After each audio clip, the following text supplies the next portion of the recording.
Welcome to another episode of As the Badge Turns. I'm Scott Nokon, joined each week by Sheriff Rich Stanek.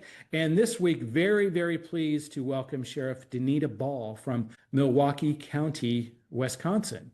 I was up in Wisconsin not too long ago. I was in Brown County. I don't know if we can talk about different counties, if that's okay, but I was up there for the Wisconsin Sheriff's Association, Badger State Sheriff to be precise. I was corrected on that at one time, but it was a great time. It was, when I was up there, it was not cold yet. It's probably gotten a little cooler, right? I'm here just outside Nashville, and we've had rain for the last 24 hours, which everybody forgets how to drive. I thought it was just in certain states, but, we do get some weather down here, not compared to what happens, in Minnesota or Wisconsin. So I really have no room to talk about the weather, because you could say it's not really weather. But in that regard, recently in the state, beautiful state, I would love, Sheriff, for you to kind of walk through how you got to this position today.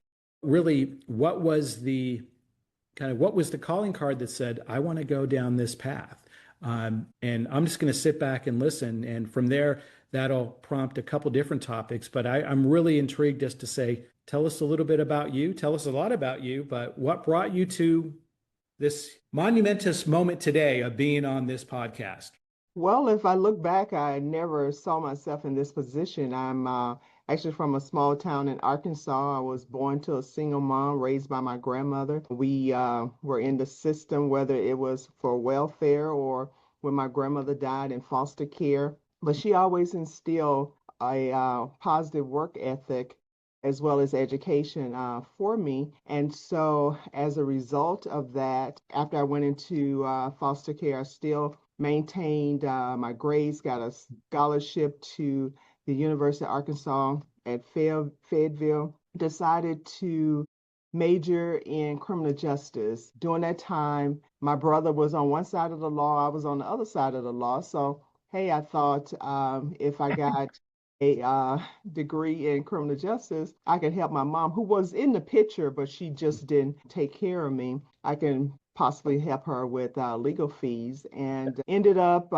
coming to Milwaukee because she was sick and needed someone to help take care of her, and decided that I will apply to the Milwaukee Police Department. I originally wanted to get into probation and parole, but there wasn't a very high turnover rate at that time. And so after I came to Milwaukee, I was working at a bank 5 days, 6 days during the week. And then for 2 days, I actually worked at a factory. So on Saturday evenings and Sunday evenings, I worked at a factory, but I said, I have a degree in criminal justice. I want to do something within that field. And I never had a desire to be a police officer, but at the time they were hiring. And so I decided, hey, I'll apply. And so this was back in 83. And so I actually applied and was hired in 85.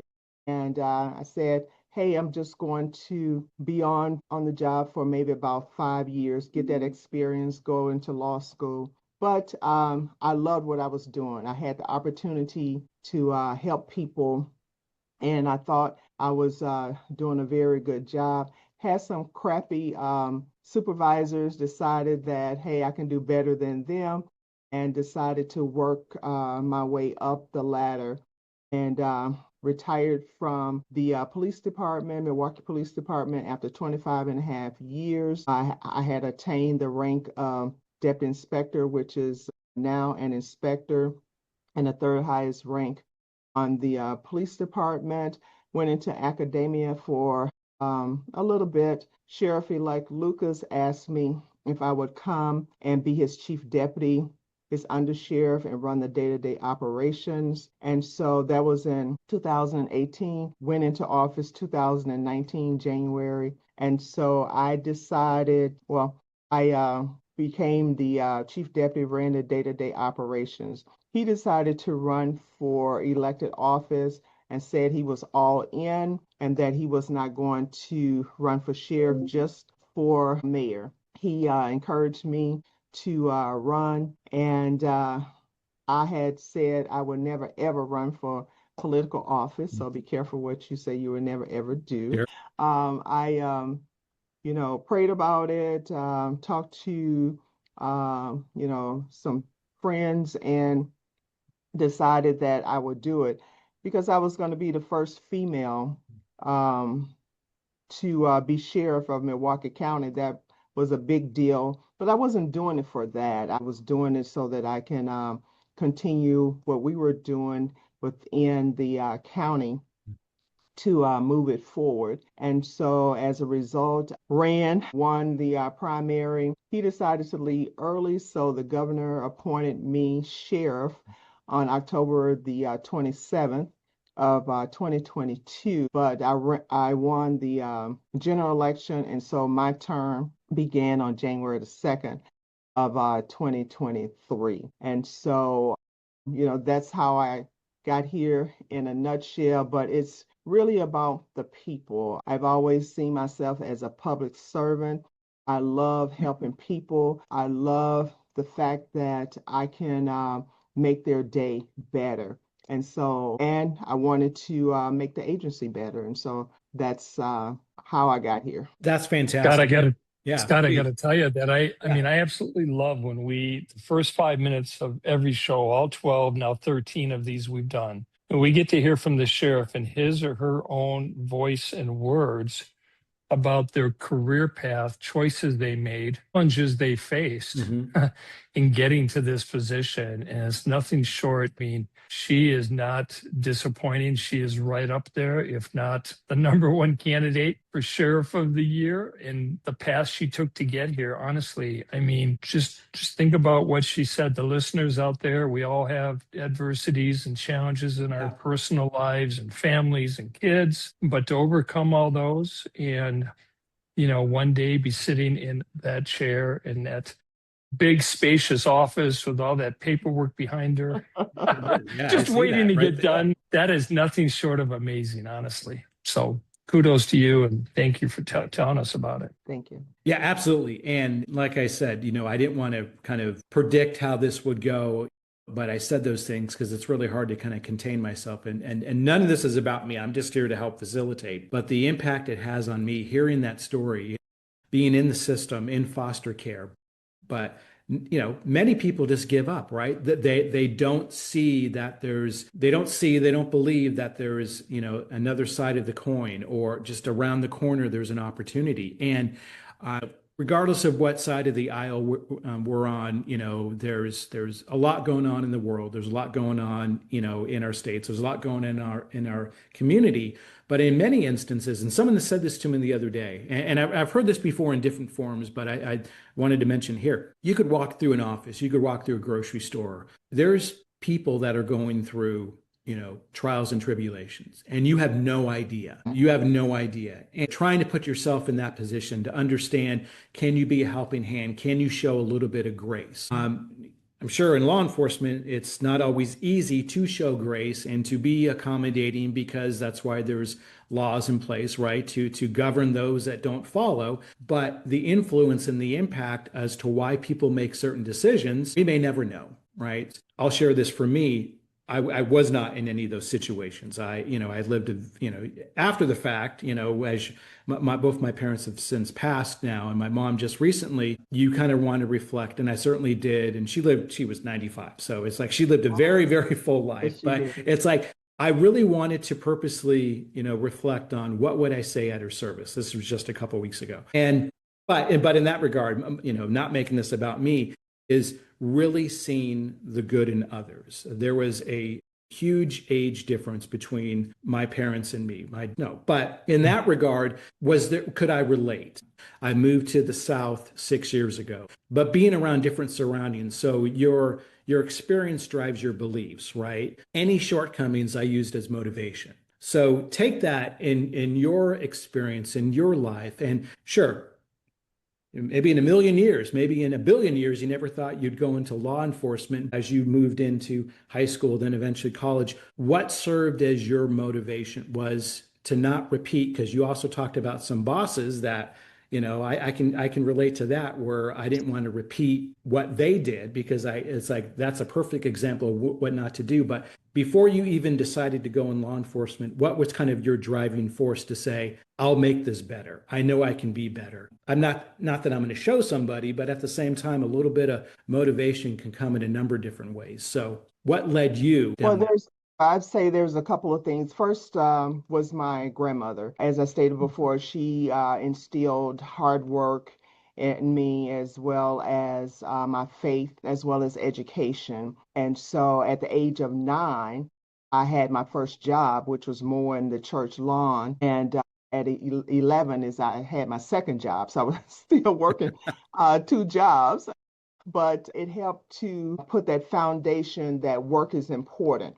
Also, education. I don't use my degree or use my title of doctor, but I have a PhD, and it's in honor of my grandmother who pushed Yeah. me and told me if you get your education, they cannot take that away Yeah. from you. So I use that as well as, she instilled my faith in me, and that was a foundation. So the church was essential part of my foundation. And it's always about helping others, and those who are less fortunate, you want to help them. Even though, I was up in this, was raised in the system, I still didn't think that I was poor until I went to Yeah. college. My God, I was actually poor.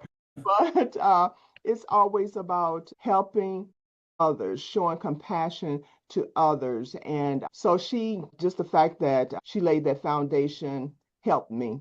But what else fueled me was the fact that people always said that you're just like your mother, but they never spoke highly of my mother. Yeah. And so I used that as a driving force, like, okay, I'm going to show them. I'm Yeah. going to get my education. I'm going to do the things that you're supposed to do. I got a scholarship to the University of Arkansas at Fayetteville, and I've always been, into sports. Well, not, I was a cheerleader. And so, and things like that. So I've been popular. I've Yeah. treated people the way I want to be treated. And as a result of that, it caused people to want to be around me and to show me things, to be my mentor and let me learn from their experience. But those two things really, I think, shaped who I am today. And so I'm fortunate, even though you look at it, oh man, you grew up in a not so great situation, but it has made me who I am Yeah. today. And so I'm blessed and I'm thankful. Absolutely. No, thank you for that. So and I've seen this theme on others, but I'd love your take on it. So, and I'll use the term transformational leadership. So from fairness, integrity, respect, let's jump ahead. Once you entered into the role of sheriff, was there a cultural or an operational change that you knew you had to make within the department? Because you had your predecessor, you've been in law enforcement for a couple decades. Is there something that stood out where you go, I need, either that change is needed, I want to make that change, or others need to come around to it? And then in that, whatever change you made, was there resistance, and how did you have to deal with it? What were you faced with initially? Oh, getting us to work as a team, change the culture because oftentimes it's law enforcement and then it's corrections. And so we all work together. We all have a hand in that. So I had to put people in place who would carry out my vision and the mission that we set forth. But we need to change the culture and start working as a team. We're still making those changes. And yes, there was some pushback because, as you know, change is difficult for people oftentimes. And so it's still an uphill battle. And because we're bringing new people on, we have to instill in them that culture that we are striving to have. But I think that we work better together. And then if we are not working as a team, we're working against one another. Mhm. And then we don't make as much ground as we would normally make. Just working as a team, getting the team to see my vision for the agency and for us to carry out the mission. See, that we're better than what people say, who people say we are. My vision was for this agency to be a model public safety agency based upon trust, and it's people normally think of law enforcement in a negative way, especially now because it has evolved into that. And so as a result, I needed them to, understand that we want to be better than who people say we are. We want to set our expectations high, and we want to exceed those expectations. And then if we're doing the right things, then we're going to win people around to our way of thinking and what we're trying to do. Everything isn't about arresting people. You can change minds and change the way people act by educating them. And so we would love to educate a person first and foremost, but if that's not going to happen, we'll arrest them. So it's just about doing the little things to change the minds of people. We do so many community events. We went from about 75 community events to over 250 last year. Wow. But we tag teamed, we collaborated, we were in partnership with others too. And it's a very small team, but we wanted to be out in the public assisting people and showing them that we are more than the people that come and arrest your loved one or arrest you and things like that. No, I absolutely. think it's interesting that Sheriff Ball, like others we have spoken to, had these major cities within their counties. And we talked with Sheriff Witt, she's got Minneapolis. Sheriff Ball has Milwaukee. And the relationship between the sheriffs and those local police chiefs on behalf of their residents, which is job number one, protecting, the residents, those that live in the community. They don't ask, who, what, why, where. It's we protect our residents. And she has, I know from history that she's got a very good relationship with her local police chief. It may not have always been that way. Usually it's not when you run into major counties and major cities within the same space. But talk to us about that, Denita, a little bit about the relationship with the city of Milwaukee itself and how you do things together on behalf of your residents. That's a good point because I thought for the most part, there may be some animosity here and there with the sheriffs and the police chiefs across the country. But for the most part, you work together until I went to NSA in major counties and, they were like, you guys work together? Chief Norman and I presented last year together, and then people could not believe that we were friendly. We actually liked one another. We tried to work together to solve problems. And so I think that's important. If you're going to try and leverage the opportunity to serve the people to provide public safety, then you need your law enforcement or your criminal justice partners to assist you. But what helped me is the fact that I came from the Milwaukee Police Department. And so as a result, I knew a lot of people who were there.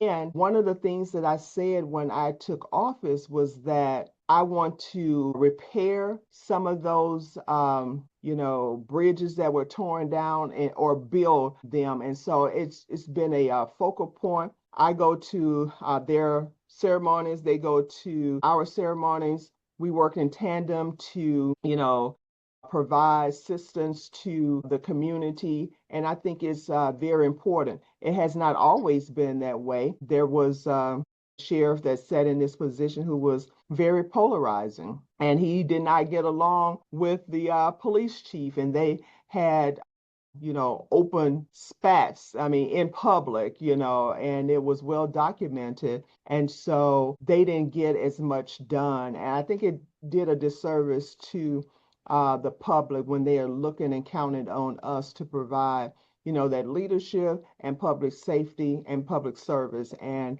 I don't think it was done. And so I just think the fact that my background, I started with the Milwaukee Police Department, but what I try to do again is to build bridges, to work in collaboration and partnership so that we can leverage our resources and provide that to the citizens of Milwaukee County. Absolutely. You mentioned how you are able to get along with the police chief in a NSA major counties that maybe some were surprised, maybe some were amazed that that could even happen. So, can you elaborate or share, has there been any follow-up conversations with either of those organizations about, essentially we need to build bridges between the two? I get it. Maybe it's ego, maybe it's just, not being aware of common goals and objectives, but what's been your experience since that first conversation, and do you see the opportunity to build on top of it? Sheriff Scott just touched on something. He's not even aware of what happened in the history, and I think you probably are. But, there was a time, Scott, when major city chiefs and major county sheriffs would meet jointly once a year at their winter conference in Washington, D.C. They would talk about policy. They may go visit the White House, whoever was in there at the time, and they would do it together. And the whole purpose was to forge that working relationship. It was the former sheriff she's talking about and a former appointee of the administration at the time that had words close to a fist fight as you can come, with a couple hundred people in the room, all being major county sheriffs and major city chiefs. And after that, the two never met again, which was unfortunate. So this is really important. We've not touched on this with other sheriffs we've spoken to, but I think this relationship between the two, because Milwaukee's got to be, 40, 50, 60% of probably your population base, or probably the services you provide to the residents of the county anyway. So, they overlap quite a bit. Absolutely. So it was very important, again, that we build those bridges, but it's not just myself and the PD. We have other organizations that we work together with McClea, Milwaukee County Law Enforcement Executive Associations, and that's the sheriff, that's the 19 police chiefs. You have the district attorney's office, you have probation and parole, you have the university police, etc. We all come together once a month, and we continue to strengthen those relationships that we have, but also the Criminal Justice Council, where we have leaders from within the city, and that includes our community justice partners, some of the same ones that I mentioned before. We are there looking at problems and trying to come up with solutions. And so as a result, all of that helps us to cultivate those relationships. And as you know, it's easier to handle something in a crisis once you have already established that relationship than to trying to, I've never talked to you before, but I need your help now. Why would you be willing to help me? And so as a result of that, and other efforts that we have going on in the city, we are really trying to do what's best for the citizens. And like I said before, I think we do a disservice when we are not working together. No, I would agree. Thank you, and thank you for going down that path. Yeah, I did not know all the history. I'm sure it wouldn't be the first time, and it won't be the last that different organizations don't get along. But I think you said it perfectly. Is for us to be able to get things done, we have to be able to respect one another. And yes, once you establish that relationship and build towards it, then does it make the coordination? Does it make the ability to progress through any situation that much easier? Again, it takes a while, but yeah, you need to start, you need to get to eventually get to common ground somewhere. And I would agree. And if I can just add this, Scott, major counties in NSA, they work together. They don't have joint meetings anymore, but they do work hand in hand because they're representing the sheriffs. And so they have built back up if it was torn down. Those bridges that may have crumbled a little bit. And so we see a cohesive team when we are out lobbying for something or addressing a major issue that involves the sheriffs. No, absolutely. Thank you. Let's do a little bit of a turn. We brought this topic up and it's only ramping up further, technology, right? So technology in any industry, that's kind of the forefront, right? With AI and all that being the lead on the news these days. So what has been your experience, good or bad, so far with technology, and where do you see it going next, or where would you like to see it go next to further? I don't think it replaces that's for a separate conversation, but can it help augment or help support what you and your team is trying to do, and really for the community as a whole? Absolutely. I think the use of technology has helped us to leverage our resources, our data sharing that we have with other jurisdictions. It definitely helps. We can look at what has happened and predict when something is likely to happen again or where we need to put our resources. And so as a result of, things like that, it has really enhanced what we are doing. And it, again, is a force multiplier. But then you look at it from the criminal element. Oftentimes we are trying to play catch up with what they are doing, the technology that they have, or what they're using to scam people or to, the criminal element is if they actually did what they were doing, just to back up, if they used their brains for something good, then they would be awesome. Absolutely. But always looking for a handout and not really working for, they're scamming people and things like that. So, but overall, I think technology is good. We have evolved. Using so much, cameras are every place. And so whether it's the body worn cameras or it's other, cameras that we have in our jail and, things like that. And again, the Fusion Center and it's great to see how we can use technology. And then as you pointed out, with AI just continue to evolve more and more. But I think in some respects, we're playing catch up. What's the one piece of technology you wish you never heard of? Can I answer that? No. I'm not even so sure you're not an AI. I'm waiting to see if you're real or not. It may be AI, because you could use it for good or you could use it for nefarious things. And, right now, sometimes you can't tell if something is fake or something is real and all of that. But that would probably be what comes to mind right now. No, definitely, definitely. With technology and then AI being potentially problematic. And I agree. It's like if the criminals, many are very smart, for sure.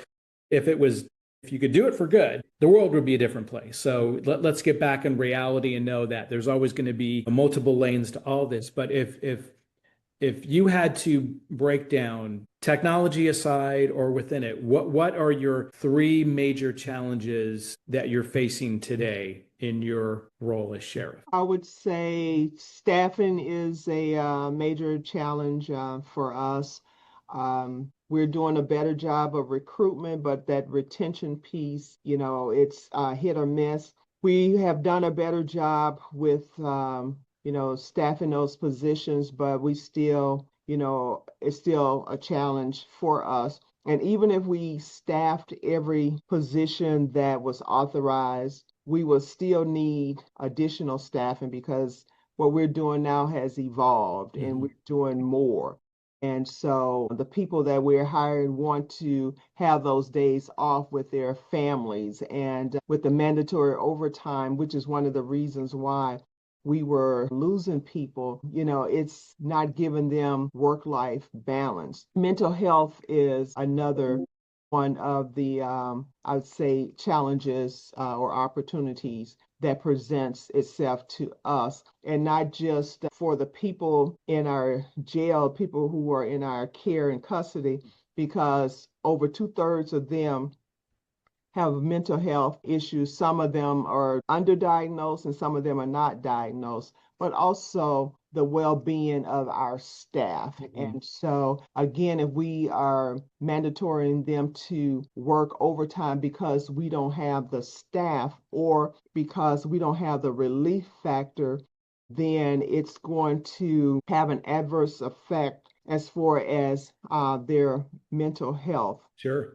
And then I would say another challenge we have is the budget. The county only has so much money, and everybody's competing for that same pot of money. It has always been my position that if you don't have public safety, a lot of that other stuff is not going to be necessary. And so it's just that you don't have enough money to go around, and we're looking for alternative funding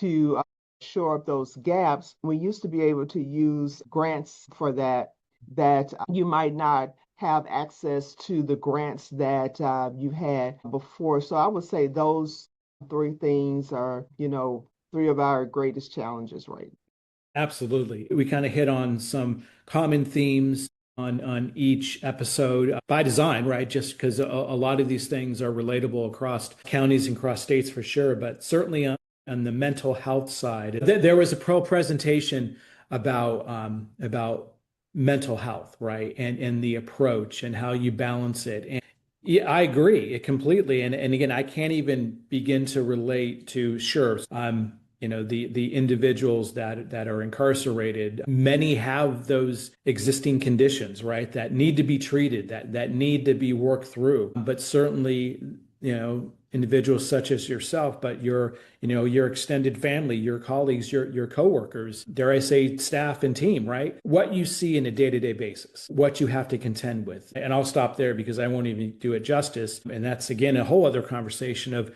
how do you and so let's lead this into another conversation or another topic. So how do you balance that? We don't need to get into particulars about what you've seen or not seen, but just from an ability to maybe compartmentalize, right? To go home at the end of the evening and enjoy it, your favorite TV show, or just have a meal and you just want to be able to sit back and just relax for a few minutes.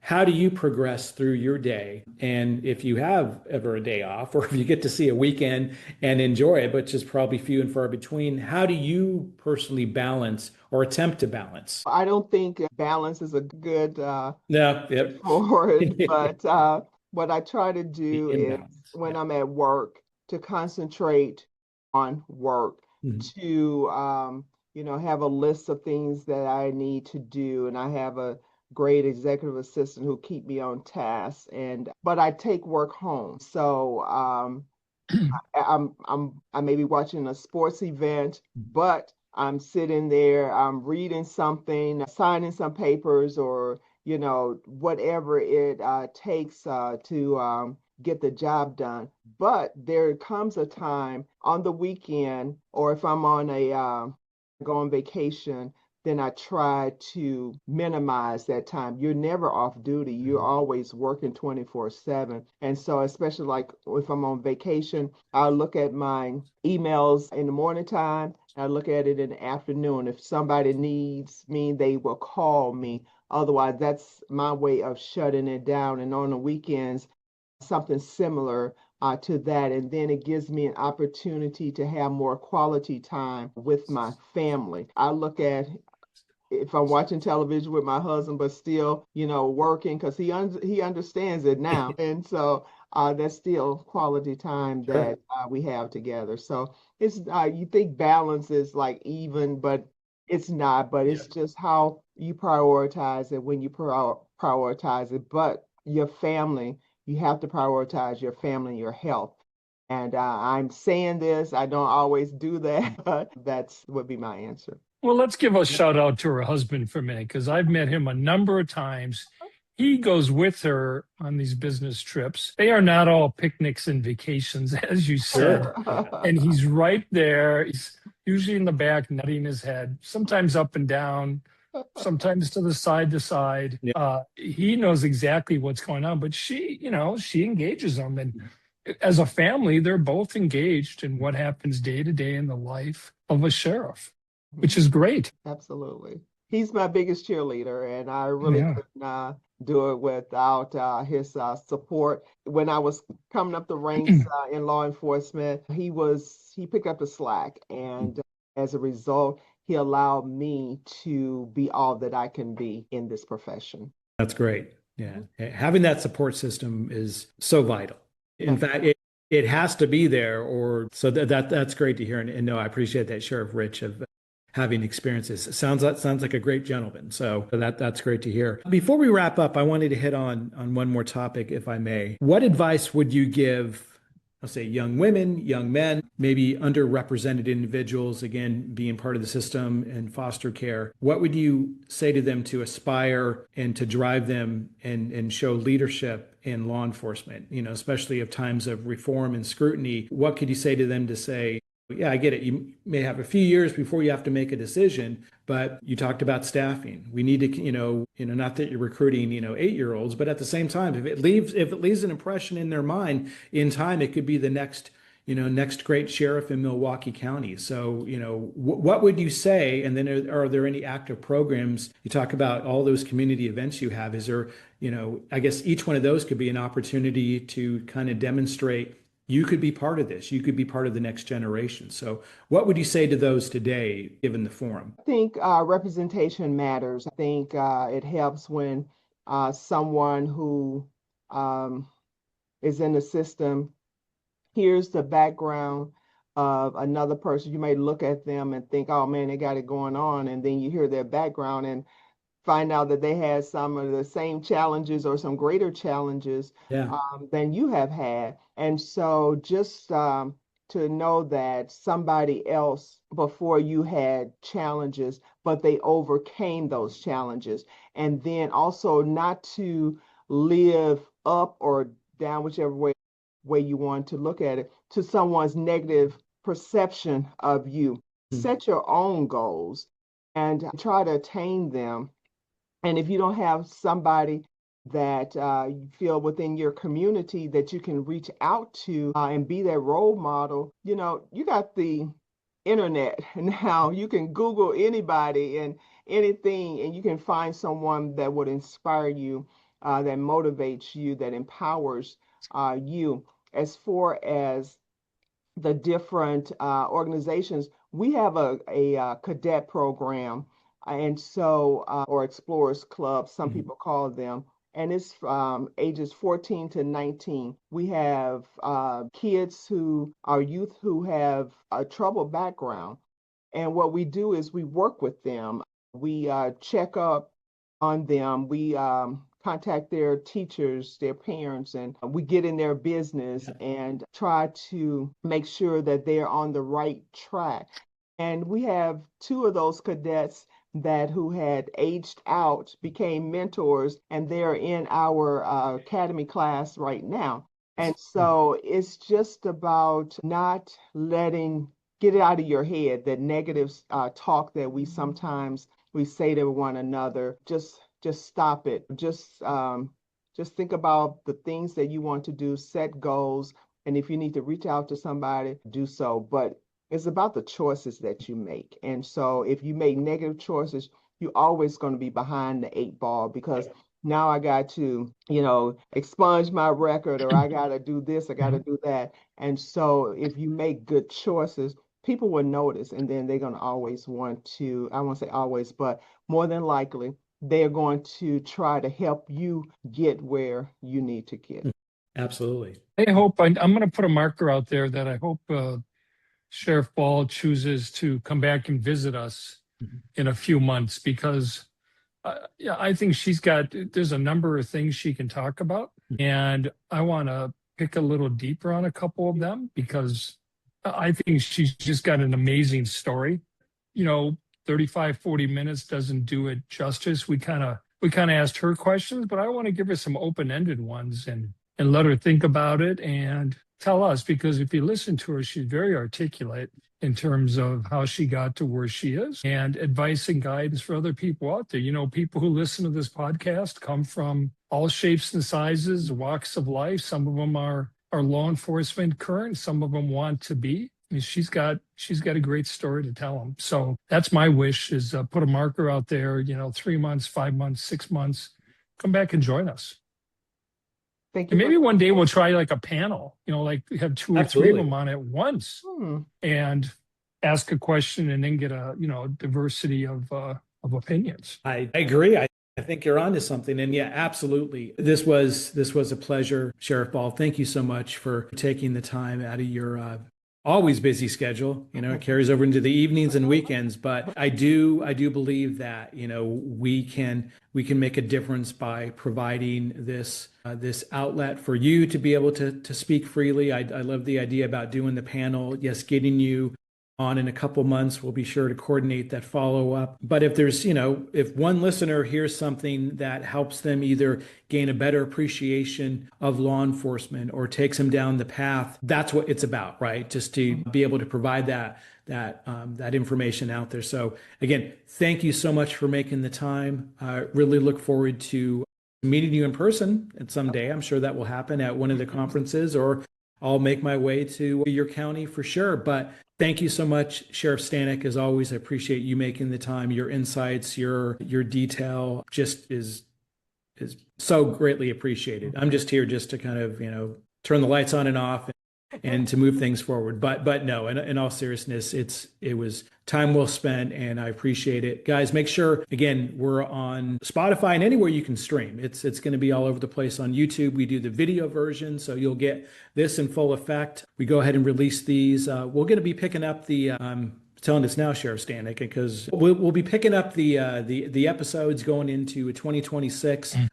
Can we get something out every couple of weeks? Again, doing maybe some live, at least recorded live, but doing some footage at conferences. We certainly want to be able to do that. Doing the panels, I think. Again, there's pretty much, any idea that we have, we're going to put it out there, any topic we can talk about. Again, if you want to hear about it as a listener, leave your comments, reach out to us. And again, as always, we appreciate the time. Thank you for listening. Again, Sheriff Ball, thank you. Sheriff Stanek, until next time. I'm Scott. This is As the Badge Turns. We'll talk soon. Thank you. Bye, guys. Hi, I'm Scott with Prime Health Services and Prime Corrections. And when I'm not hosting with Sheriff Stanek, I wanted to take a few moments and talk about our offsite inmate medical cost containment solution. So if you're running a jail and you have to take an inmate offsite for medical treatment of any type, have you ever paid full bill charges for that expense? Hopefully not. But if you have, let Prime help you out. So what we do every day, we receive many bills. I'll give you one example of a bill we just processed this week. This was for a county in Florida. This was for an air ambulance treatment. The total bill, $53,256. Through our scrubbing process and negotiations, we were able to reduce that bill down to $8,447.26. That is, that's a savings of 84%. So if you are looking to save on your offsite inmate medical expense, contact Prime. You can reach us via a link below. You can also send an email directly to corrections@primehealthservices.com. That's corrections@primehealthservices.com. Let Prime show you and let Prime help you save money. Thanks, and have a great day.